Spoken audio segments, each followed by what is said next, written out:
السلام علیکم ورحمۃ اللہ وبرکاتہ محترم ناظرین، اکثر لوگ کلینک میں آ کر یہ بھی پوچھتے ہیں کہ ڈاکٹر صاحب ہمیں یہ بتائیں کہ یہ جو جوڑوں کا درد ہے یہ کس وجہ سے ہوتا ہے۔ تو جی میں آپ سے ذرا اپنا تجربہ شیئر کرنا چاہ رہا ہوں، اور اس کا انشاءاللہ آپ کو بہت زیادہ نفع ہوگا۔ اس کے اندر میں آپ کو انشاءاللہ اس کا علاج بھی بتاتا ہوں، اور یہ بھی بتاتا ہوں کہ یہ کیوں ہوتا ہے۔ اصل میں جوڑوں کا درد کوئی مرض نہیں ہے، بلکہ یہ میدے کے خراب ہونے کی مین علامت ہے۔ جب میدا خراب ہوتا ہے تو وہ جوڑوں کے اوپر اس کے اثرات آتے ہیں، اور جوڑ محسوس کرواتے ہیں، بتا دیتے ہیں کہ آپ کا سٹمک جو ہے وہ ٹھیک نہیں ہے۔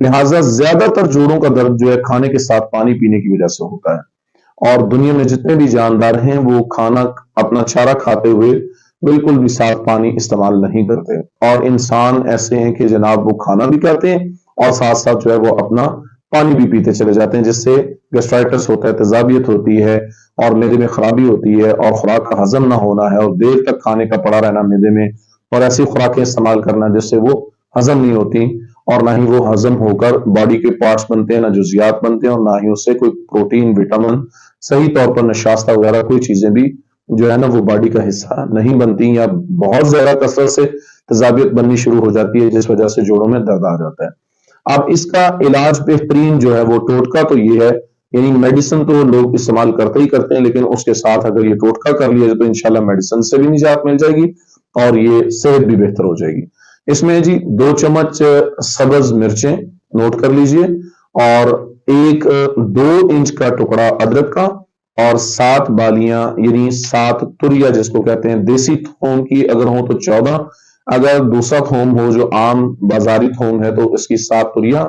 اور اس کے ساتھ 2 چمچ پیسنے کے بعد یعنی کوٹنے کے بعد انار دانہ رہ جائے، اور 2 چمچ ہی پودینہ کوٹنے کے بعد رہ جائے۔ یہ ٹوٹل 5 چیزیں ہیں، اور اس میں آیوڈین ملا نمک نہ استعمال کریں، بلکہ عام سادہ پتھر والا جس کو ہمالین سالٹ کہتے ہیں وہ نمک لے کر آئیں چکی سے، اور اس کو دھوئیں اور دھو کر دھوپ میں رکھیں، اور اس سے جب وہ خشک ہو جائے تو اس کو اپنے کسی چیز میں پیس لیں۔ اور یہ جو چٹنی ہے جو بنے گی اس کو گرائنڈ نہیں کرنا، گرائنڈ کرنے سے اس کے انگریڈینٹس جو ہیں وہ اثرات جو ہیں وہ ضائع ہو جاتے ہیں، لہٰذا برن ہونے کی بجائے بلکہ اس کو کوٹا جائے، برن نہ کیا جائے، یعنی جلا کر جب ہم اس کو پیستے ہیں، گرائنڈ کرتے ہیں تو وہ اس کے اثرات ضائع ہو جاتے ہیں، لہٰذا اس کو پیسا جائے یعنی کوٹا جائے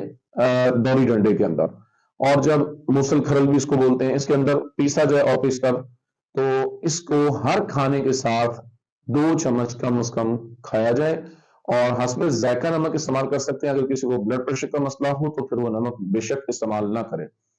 اور اس لیے اس کے اثرات انشاءاللہ الرحمن آپ دیکھ لیں گے۔ اس کے ساتھ پانی بالکل نہ پیا جائے، کھانا خوب چبا کے کھایا جائے، کھانا کھانے سے آدھا گھنٹہ پہلے پانی پیا جائے، اور 1.5 گھنٹہ بعد میں پیا جائے، اور ایک نوالے کو 32 مرتبہ چبایا جائے، انشاءاللہ الرحمن جوڑوں کا پرانے سے پرانا درد بھی ختم ہو جائے گا، اور صحت بھی انشاءاللہ بہترین بحال ہو جائے گی۔